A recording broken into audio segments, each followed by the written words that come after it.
Hello students, good morning.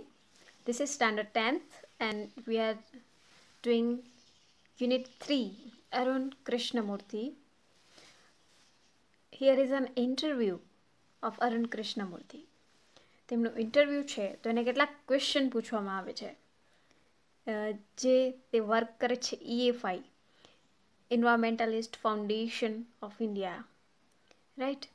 And for that he also left Google for EFI. ગૂગલની job છે તેમણે મૂકી દીધી કેમ કે એ કહેતા હતા કે હું ક્યારે પાછળ બેસીને એમ જ આરામદાયક ફેસિલિટીઝ બધી માણી ન શકું જ્યારે પર્યાવરણ છે, એન્વાયરમેન્ટ છે આટલું અતિભારે નુકસાન થી પીડાતું હોય. તો હવે નેક્સ્ટ ક્વેશ્ચન છે, what kind of garbage do people throw into water bodies? એટલે કે કયા પ્રકારનો કચરો છે એ લોકો વોટર બોડીઝની અંદર, જળાશયોની અંદર ફેંકતા હતા. How do you deal with the removal of this garbage once you clean the water body? જ્યારે વોટર બોડી ક્લીન થઈ જાય છે ત્યારે તમે આને રિમૂવ કરવા માટે હવે જે ત્યાંથી કચરો બહાર કાઢ્યો છે ગાર્બેજ તેને તમે રિમૂવ કઈ રીતે કરો છો? સો everything from a diaper to worn out sleepers, we find everything in our legs. એટલે ડાયપરથી લઈને સ્લીપર્સ સુધી, જૂના ચપ્પલ, તૂટેલા ચપ્પલ, આવી બધી જ વસ્તુઓ છે તેની અંદર ફેંકવામાં આવે છે. મતલબ લોકો જળાશયની અંદર ફેંકે છે, તળાવની અંદર. This is so disturbing because it is water and water is the basis of life. આ ખૂબ પરેશાન કરે તેવું છે કેમ કે વોટર એ બેઝિસ ઓફ લાઈફ છે, મેઇન છે. પાણી વગર જીવન શક્ય જ નથી. How can we not care for this water bodies? અને આપણે શા માટે કેર ન હોય? We use this garbage for landfill with no or minimal exposure to the outside environment. We ensure that the lake area and water holding are free of garbage so that birds, frogs, snakes can live in peace. આ છે તે કચરો ત્યાંથી બહુ સો water holdings છે ત્યાંથી તે કચરો કાઢે છે કે જેનાથી બર્ડ્સ, ફ્રોગ્સ અને સ્નેક્સ છે એ શાંતિથી રહી શકે. નેક્સ્ટ ક્વેશ્ચન છે, how many days does it take to clear a large lake? મોટું તળાવ હોય તેને ક્લીન કરવામાં કેટલા દિવસ લાગે છે? Do you use any special equipment for cleaning and safety? શું તમે કોઈ એક્વિપમેન્ટ એટલે કે ટૂલ્સ, સાધનો યુઝ કરો છો? અને શાના માટે આ સાધનો? For cleaning and safety. So he is answering depending on the size of the lake. Size લેકની સાઇઝ પર ડિપેન્ડ કરે છે કે and the amount of garbage અને કેટલા પ્રમાણમાં તેની અંદર કચરો છે, amount of the garbage. It can take anywhere between 5 days and 3 months to completely clean a lake. 5 દિવસથી લઈને 3 મહિના સુધી પણ આ લેક છે તેને ક્લીન કરવામાં લાગી જાય એટલો સમય. We have our tools like a racks and spades. અમારા ટૂલ્સ છે, અમારા સાધનો છે ક્લીન કરવા માટે, લાઈક જેમ કે રેક્સ એન્ડ સ્પેડ્સ, દંતાળી, અને સ્પેડ્સ એટલે પાવડો. So next question is, what kind of protective gear do you use? Protection માટે તમે શું યુઝ કરો છો? સો in the next side, can you describe the cleaning process briefly? શું તમે ડિસ્ક્રાઇબ કરી શકો કે તમે કઈ રીતે ક્લિનિંગ સ્ટાર્ટ કરો છો અને એ પ્રોસેસ શું છે? So we wear a nose mask, એ નોઝ માસ્ક પહેરે છે, sanitary gloves and carry rakes and spades with which we collect the garbage and dump it into collection bucket which are taken to the garbage truck. તો કઈ રીતે કરે છે? First nose mask પહેરી, sanitary gloves પહેરી અને પછી તે પોતાના રેક્સ એન્ડ સ્પેડ્સ ટૂલ્સ ઉપાડીને ગાર્બેજને કલેક્ટ કરે છે, મતલબ કચરાનો ઢગલો કરે છે, ડમ્પ એટલે ઇન્ટુ કલેક્શન બકેટ. અને જે બકેટ છે તેની અંદર કચરો એકઠો કરે છે, which are taken to the garbage truck, અને એ બકેટ્સ છે તેને ગાર્બેજ ટ્રક સુધી લઈ જવામાં આવે છે. We also use heavy machinery like earth movers and pocklaying to desal the lake and clear the weeds and shrubs that are harmful. તો શું કહે છે? we also using heavy machinery, તે ભારે જેમ કે અર્થ મૂવર્સ એન્ડ પોકલિન, તો અર્થ મૂવર્સ એટલે થશે JCB આપણે જેને કહીએ છીએ, અને પોકલેન મતલબ હિટાચી ટાઈપનું machine.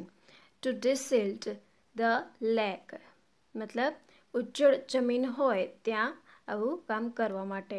And to the lake and clear the weeds and shrubs જે ઝાડીઓ આવેલી હોય છે તળાવની આસપાસ તેનાથી બચવા માટે, તેનાથી પ્રોટેક્શન માટે અને તેને પણ ત્યાંથી રિમૂવ કરવા માટે. So that are harmful, that can be harmful. Next question is, what in your opinion can children and young adults do for the environment? એટલે પૂછે છે કે તમારા ઓપિનિયન મુજબ, મત મુજબ શું બાળકો અને યંગ એડલ્ટ્સ છે એ પર્યાવરણ માટે શું કરી શકે? What could be a small beginning by all of us in terms of protecting the environment? અને what could be a small beginning, નાનકડી શરૂઆત અમારા માટે શું હોઈ શકે? શાના માટે? તો પ્રોટેક્ટિંગ ઓફ ધ એન્વાયરમેન્ટ, પર્યાવરણને પ્રોટેક્ટ કરવા માટે. So he is answering see. Firstly we should all stop throwing trash outside our homes. આપણે ઘરની બહાર કચરો ફેંકવાનો જ બંધ કરી દેવું જોઈએ. Next, we should reduce the amount of trash we generate. આપણે જે ટ્રેશ કચરો વધુને વધુ ઉત્પન્ન કરીએ છીએ તે રિડ્યુસ કરવું જોઈએ, ઓછું કરવું જોઈએ. Like straws, tissues, wrappers, batteries, fast food junk, all these end up in lakes and they come from our homes. આ લેક્સની અંદર પહોંચે છે પણ but come from our home. આપણા ઘરથી જ તેની શરૂઆત થાય છે આ બધા કચરાની. If we can reduce the amount of garbage at home, જો આપણે ઘરે જ તેને રિડ્યુસ કરીશું, ઓછો કરીશું કચરાને. સો and if we can dispose all garbage safely, આપણે બધો જ કચરો છે સેફલી ડિસ્પોઝ કરવો જોઈએ, તેનો નિકાલ કરવો જોઈએ. That it self is a great deal, અને એ જ ગ્રેટ ડીલ છે એન્વાયરમેન્ટ માટે. Every student is a welcome to volunteer with us in helping the environment. તો એ કહે છે કે બધા જ વિદ્યાર્થીઓ છે તે વોલન્ટિયરલી તેની સાથે એન્વાયરમેન્ટના વર્કમાં જોડાઈ શકે છે. Now, how much time do school going children need to devote, એટલે સ્કૂલ જતા બાળકો છે તેને કેટલો સમય તેની અંદર આપવો જોઈએ in say a week for an environmental cause, કે સપોઝ કે અઠવાડિયાની અંદર કેટલો? સો 4 hours અ વીકેન્ડ, અઠવાડિયાના અંતે 4 કલાક. That is 2 hours on Sunday and 2 hours on a Saturday. Saturday Sunday 2 કલાક એ એન્વાયરમેન્ટ માટે કાઢી શકે છે. This small beginning is more than enough to ensure larger participation later. આ નાનકડી શરૂઆત છે એ ભવિષ્યમાં ખૂબ જ મોટું પાર્ટિસિપેશન બની શકે છે. Then next question છે, how can students and schools join your fraternity? Do you have any programs to introduce your work to them? તમારે સ્કૂલ જતા વિદ્યાર્થીઓ છે એ કઈ રીતે આ પ્રોગ્રામની અંદર જોડાઈ શકે? Do you have any programs to introduce? શું કોઈ એવા કાર્યક્રમ છે કે જેનાથી આ લોકો છે બધા એ ફેમિલિયર થઈ શકે, એ introduce your work to them, તમારું વર્ક છે તેને કઈ રીતે એનાથી ઇન્ટ્રોડ્યુસ કરવું, તેની જાણકારીમાં લાવો. So yes, we offer fellowships. Fellowship એટલે અધ્યતા વૃત્તિ, કે જેને જોડાવવાથી ટ્રેનિંગ અને તેના કામ સાથે કરવાથી તેને ફેલોશિપ મતલબ વન ટાઈપ ઓફ સ્કોલરશિપ મળે. So yes, we offer fellowships to interested students. Our program looks at young animal lovers, young wildlife photographers, filmmakers, theatre artists and scientific researchers. આ બધા જ લોકો માટે તેના પ્રોગ્રામ અવેલેબલ છે, તે તેને શોધી રહ્યા છે. Then we give them training in this area and get them actively involved in all our work. તે તેને ટ્રેનિંગ આપીને પોતાની સાથે એક્ટિવલી ઇન્વોલ્વ કરે છે, જોડે છે. Our youngest volunteer is in class 3, અને તેના નાનકડા સ્વેચ્છાએ જોડાયેલા વ્યક્તિ છે એ ક્લાસ 3ની અંદરથી છે, એટલે કેટલા નાના એ વિદ્યાર્થી કહેવાય. Now we are working on our workbook. See, write whether the sentences are true or false. First, Arun Krishnamurthy started EFI when he was 17 years old. જ્યારે તેઓ 17 years old હતા ત્યારે તેણે સ્ટાર્ટ કર્યું EFI. This is true. Arun and his friends first cleaned the sea near his house. First તેમણે clean કર્યું હતું near C, તેની ઘરની નજીક દરિયો હતો તે. False, because first he cleaned leg. Arun's teacher taught him humility. અરુણના ટીચરે તેમને હ્યુમિલિટી, માનવતા શીખવી હતી. This is true. Arun Krishnamurthy calls himself an activist. તે પોતાની જાતને એક્ટિવિસ્ટ કહેતા હતા. So this is false because he calls himself environmentalist. Arun Krishnamurthy quit his job at Google. તે ગૂગલ પર પોતાની જોબ છે એ ક્વિટ કરે છે, સ્ટોપ કરે છે. This is true. Now we are doing fill in the blanks, selecting the correct words from the brackets. First, ensure importance, damage and environment. Ensure એટલે ચોક્કસ થઈ જવું. ત્યારબાદ છે ઇમ્પોર્ટન્સ એટલે મહત્વનું, ડેમેજ એટલે કે નુકસાન પહોંચાડવું અને એન્વાયરમેન્ટ એટલે પર્યાવરણ. People have now realized importance of trees to protect the environment. We must ensure that we do not damage our environment. Next છે polluted, educate, garbage and spreads. So polluted water spreads એટલે કે ફેલાવે છે malaria.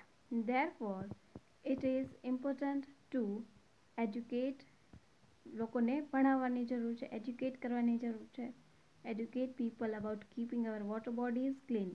આપણા જળાશયો clean કરવા માટે તેને એજ્યુકેટ કરવાની જરૂર છે. We should not throw any garbage. આપણે ક્યારેય ગાર્બેજ ફેંકવો જોઈએ નહીં. Where in the lakes and rivers. Next paragraph dispose એટલે નિકાલ કરવો, અટેન્શન એટલે ધ્યાન, ડમ્પ એટલે કચરાનો ઢગલો અને ગાર્બેજ એટલે કચરો. So Mr. Das drew the attention of his neighbor to the garbage that had collected outside the gate. ગેટની બહાર જે ગાર્બેજ ભેગો થયો હતો તેના વિશે મિસ્ટર દાસનું ધ્યાન દોરે છે.